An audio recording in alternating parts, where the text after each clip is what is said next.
Hi guys, today at Impromptu Video we will be talking about this camera that we just finished using in a shooting.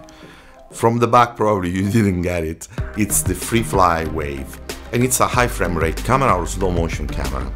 Today we are not doing any review or talking in general about this camera, a little bit maybe, but we will be talking about lenses, which lenses we use, which are the best one and also in budget, but also a trick to use on this camera, lenses with electronic aperture and focus by wire, which are normally not usable on this camera since there's no electronic connections. And to talk about this, we go in the studio so that we are more comfortable there, and we will do all this just in 1 second. Okay, dear friends, we are finally in the studio, and now we are going to talk about lenses for the Freefly Wave. Yes, Freefly Wave is a slow motion camera produced by Freefly. Freefly recently announced also the Ember, the new model. It will be the same video, same indications also for the new camera that will be released and shipped around March 2023. The tips and tricks that I will give you today are the same. The cameras are basically the same lens-wise. Basically, it's an E-mount camera with a locking thread, and the sensor is APS-C and has no contacts, no connection, no electronics at all. So this shrinks a bit the possibility of buying any lens for this camera. Of course, we cannot use a 35 1.4 G Master, or we cannot use any other lens, the 90 2.8 G, for example. So what are we going to do with this camera, you say, no? Okay, we found the best budget lenses for this camera that are actually very good. I mean, I tried on this camera some Otus lenses, like some Zeiss, other models, I don't remember exactly the name, and I have to say the truth, these two lenses that I will show you, basically they are not just two, but they are more, but the two first lenses that we got for this camera basically are covering today the 80% of our shoots. So, and the quality of rendition, and I will put you some B-roll on top to show you during the video, it's crazy. It's just, I cannot have more basically than this. So, and since we are working in studio, we have the big advantage that we are creating the scene around the camera. So basically whatever the lens characteristic is, unless it's like chromatic aberration or really defects that you cannot correct in post easily, basically they work. I mean, I have nothing to say. These are basically two lenses. The first one is the Laowa 60mm 2.8. It's an APS-C lens, but the coverage is actually about the full frame. If you are sufficiently focused on an object, I mean, you are in, like, say, in a sort of macro environment, the lens has no vignetting. The maximum vignetting is anyway not that bad on the full frame. And considering that we are not using this lens natively on the camera, we don't have this problem, since our choice from the beginning was buying two different adapters. And the first one is a simple adapter by Fotga. It's basically a dead adapter. I mean, there's no glass, nothing, just contacts that we are not using, of course. And this basically allows us to use Canon lenses on this camera without any speed boosting. But the most important is the Metabones Ultra that allows us to use Canon EF lenses on this camera. Again, we are not using electronics, but we are getting one stop more of light, and let's say a near full frame field of view. It's the same thing like with an FX30, let's say from Sony. You can use Sigma 18 to 35, for example, and have like sort of full frame look, even if it's not full frame, but if you use on 35, it's okay. Anyway, let's go back. So our choice was choosing the lenses on the Canon system, since we already had some lenses, and speed boost them or adapt them, since also we said it's a locking mechanism, so it's not so flimsy. I mean, it's fine. I mean, the adapter connects very well to the camera, so we have no vibrations, nothing special. Another lens that we bought just to test the camera, it's actually the only Sony we are using in this field, is this Makey 25 2.0. So let's say we have a field of view of around 37, 36, 38 f2. For the price, which I will not even tell you because it's a nonsense, it's a very good lens, considering that we rarely use this camera with so wide lenses. But for the uses we have done, like say sport outside, etc., or weddings and stuff, which I'm not shooting weddings, but I do sometimes just the shot outside the church, you know. So okay, just to clarify everything, this lens was great. It was it's with very small chromatic aberration, small deformation. For the price, it's a lens at least to try. I wanted just to put it in because sometimes happens that you buy the camera but you are not in the mount like we were in the RF system when we bought this camera, and so okay, you need a lens to just start using it, you know. So you don't want to invest, you want to study, you want to check the things, so you just need $100 lens just to start and look at the camera, how it works, etc. So this lens, actually, we said, okay, we will buy it and then send it back, maybe. But we didn't. We didn't, because it's not even worth sending back for the price, and also works very good. I mean, when you work with this camera, you will notice that many problems that you normally have with elastic camera, where you can change the ISO, where you can software do something, are not existing. You are shooting the scene exactly how it will be seen on the video, so you can just tweak something in post. So it changes everything, you know. What you would consider a sharp lens on another camera here will be even sharper. I mean, the sharpness of this camera and the detail of this camera are crazy for what it is. I mean, it's a high frame rate camera. Sometimes we use it also for non-high frame rate shootings, especially when we have to then mix them in post. Let's say I have like 3 high frame rate shooting and just 1 shooting or 2 shooting in one commercial where it's not needed the slow motion, but we use the same camera because it's faster, it's easier, it's already there, and anyway the color rendition is crazy. The dynamic range is what it is, but when you work in studio, you know, the dynamic range, you do it, so you create the dynamic range. So if you are good in doing this and you understand the camera, actually there's no big problems, there are no big problems in this. Anyway, we wanted to use our EF lenses on this camera, which would be great because, okay, we have like a 20, 1.4, the famous Sigma 18 to 35, which is one of the most liked lenses and one of the lenses I like most. And it's still my first love, and I still have it, even if now we are totally Sony.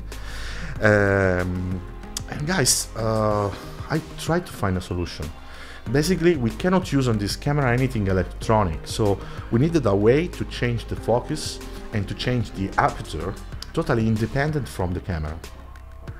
I remembered that Aperture was producing what is called DEC lens regain, and I found this actually new X demo, I think was in an Italian reseller, which is manco.it.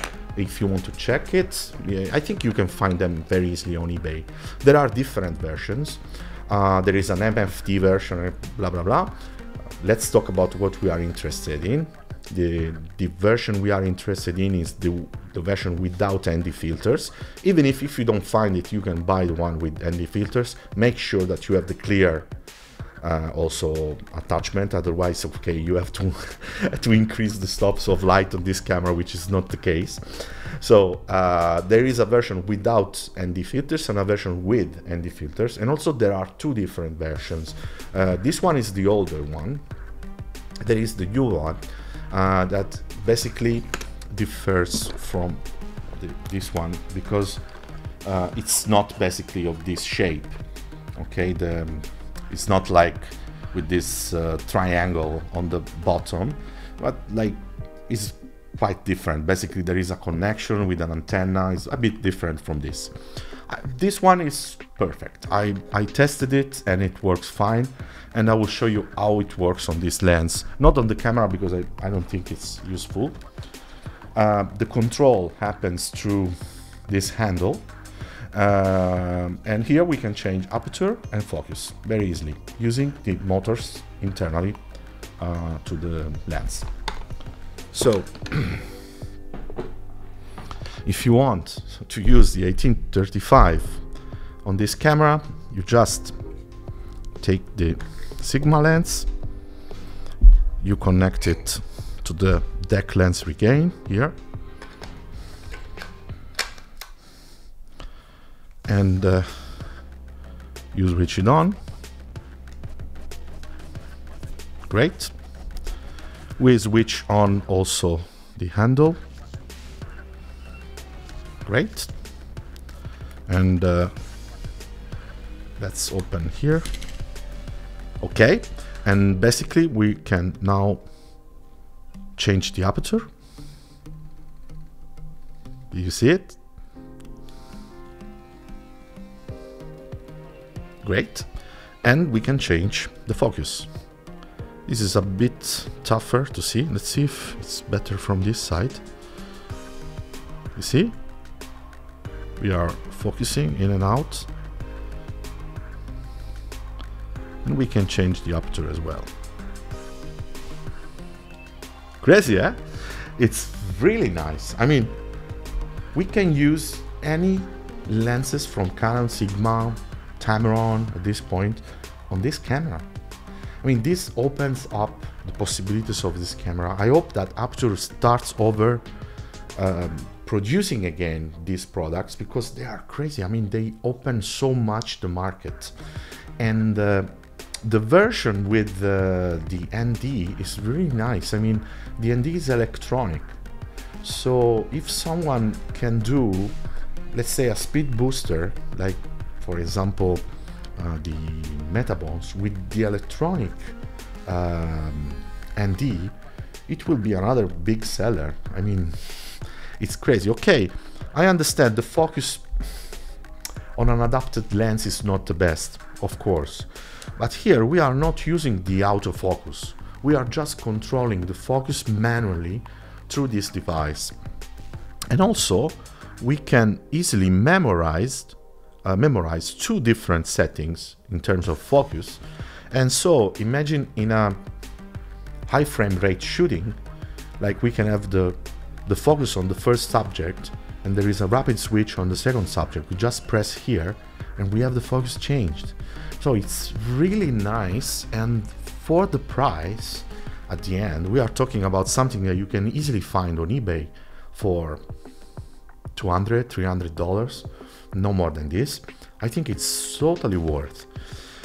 And guys, the new lens that we are using recently on this camera, connected to the Laowa probe and Peri probe, again, these are lenses that are extremely difficult to use on an high-speed camera because they are already, they start with aperture of around 14, and they are rarely used under 20-22 of aperture. So imagine the quantity of light that we need if we want to use such kind of lenses. I'm talking about probe lenses.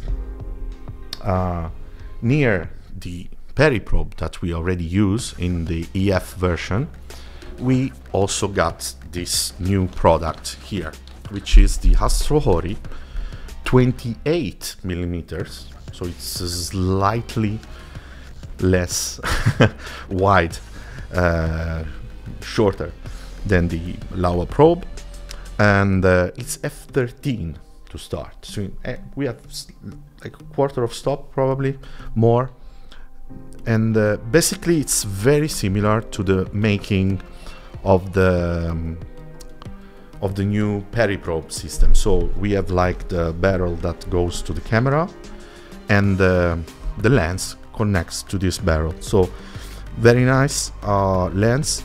It's not worse than the Laowa. I have to say, for some applications I prefer this kind of optics, even if Astrohori is not famous for the other lenses that they produce it. This lens is giving us a very good performance in our job.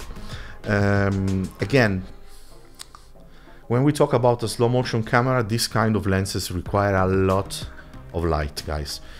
We are talking about maybe a 1200D or a Fossa 1200 at least for a small object, and very, very concentrated and not diffused. We have 2600D and other lights, of course, to fill. With this lens it's very difficult. We can use this lens only on very small objects, let's say going in glass or something extremely small where we don't need so much diffusion, so we can go extremely close with the lights. So take them, you know, not seriously for this camera unless you have plenty of light to use. Freefly Wave, a very good camera for slow motion, especially for the workflow that we use on this camera. Imagine that the only concurrent camera that could be because it's not 4K, the Chronos camera is you know, as an internal memory that you have to dump out each time you do a shot. That can be, by the way, around 4 seconds at the maximum. So imagine that the workflow on this camera is with an NVMe SSD inside, so you don't have to dump anything. You can shoot a whole afternoon, a whole day.